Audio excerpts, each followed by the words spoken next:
Can underdog Ukraine defeat the mighty Russia in war?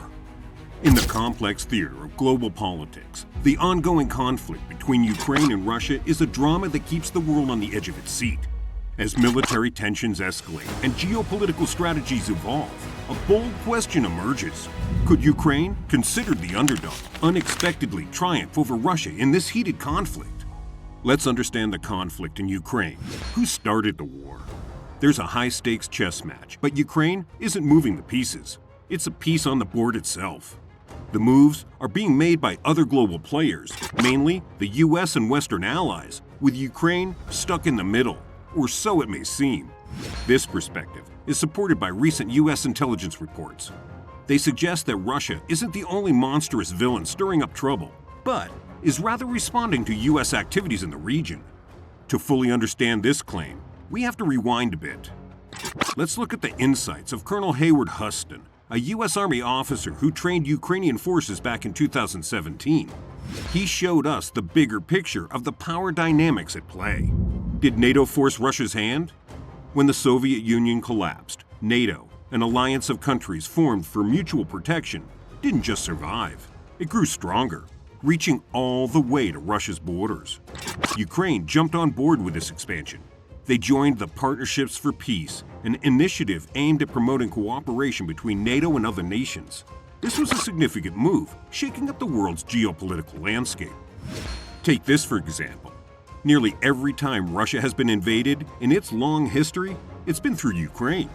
And the last time they were invaded by the Germans in World War II, 1 in 7 Russians died. So you can imagine that they'd be a little sensitive to the idea of guns creeping up on their borders.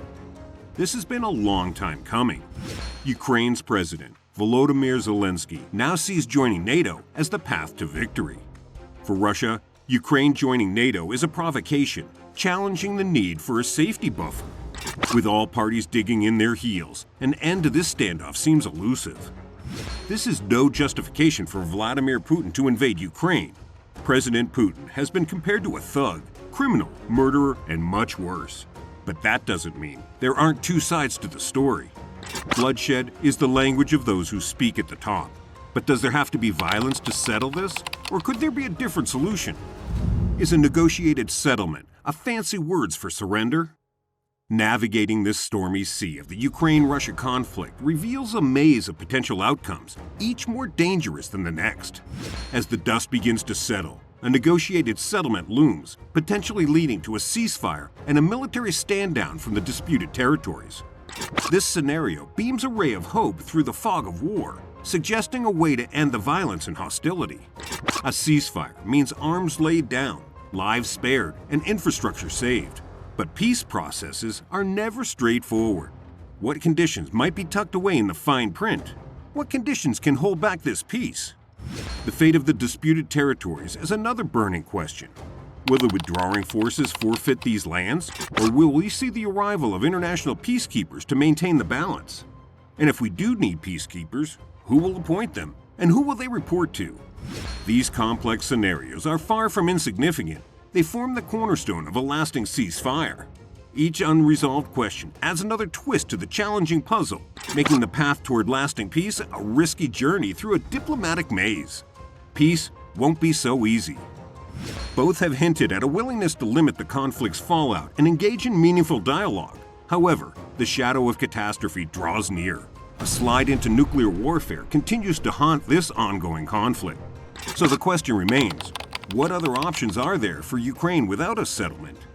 However, what if the expected script of this global drama takes a sudden twist? Can Ukraine force the Russian behemoth to withdraw against what many would call impossible odds? Can the underdog Ukraine defeat the Russian army? While a negotiated settlement seems the most probable outcome, we can't dismiss the prospect of Ukraine emerging victorious. Driven by national pride and the unwavering support of the West, Ukraine's armed forces are defying the odds against the superior Russian military. Escalating this from a defensive stance to a full-blown retreat would be an incredible turn of events. It will rewrite the rules of this geopolitical chess match if Ukraine manages to enforce a Russian withdrawal. However, the pendulum could swing the other way, with Russia successfully seizing control of eastern Ukraine, possibly even beyond. Such an outcome, while chilling, is plausible, particularly if Russia ramps up its military commitment. A surge in troops, increased resources, or a shift in strategy could tip the scales in Russia's favor. What does Ukraine need to win the war? Ukraine has held back its full force, instead launching probing attacks to determine the positions and vulnerabilities of Russian artillery. Ukrainian morale, fueled by the desire to repel an invader, outweighs that of Russian troops, many of whom lack equivalent training, equipment, and leadership, many of whom were drafted against their will. Kyiv's command center envisions that achieving a substantial breakthrough could trigger a domino effect, potentially causing a morale collapse among disheartened Russian forces. Adding to Ukraine's advantage is the superior hardware provided by NATO, often resistant to direct hits and safeguarding crews within. But can this edge outweigh Russia's artillery and drone strength? Despite its size advantage, Russia faces a battle of attrition. Putin hopes to exhaust Ukraine in a prolonged stalemate, possibly leading to waning support from costly US and allied efforts and pressuring Kyiv into a ceasefire. However, Ukraine's lack of sufficient air cover presents a significant risk. The US approved their plea for F-16 fighter jets late, possibly too late to influence early counteroffensive stages. Nonetheless, Ukraine's resourcefulness has consistently been demonstrated, successfully expelling Russian forces from Kherson and disrupting their supply lines. Armed with long-range weapons, Ukraine is striving to repeat this success. Still, amidst propaganda wars, it could take weeks, months, or even years to accurately predict the ultimate victor in this conflict. Regardless of the outcome, the implications of this conflict are far-reaching. The growing disagreements between Russia and Western countries are shaking up the world. Ukraine is a big supplier of wheat to many countries, and Russia provides a lot of oil and gas. Their disagreements can mess up these essential trades. On top of this, there is a severe crisis in Ukraine where many people are suffering. At the same time, Russia is also being hurt. Its reputation is worsening, and it's losing a lot of money because of this conflict. Further, the conflict underscores the urgency of reevaluating European security measures, which is already prompting a strengthening of NATO and increased defense spending among European countries. Indeed, every potential endgame has profound global implications. The Ukraine-Russia conflict is a continuously evolving situation, a complex puzzle with constantly moving pieces. We want to hear from you as we watch this geopolitical chess game unfold. What do you believe is the most likely outcome and why? Can Ukraine really win this war? Share your thoughts in the comments below.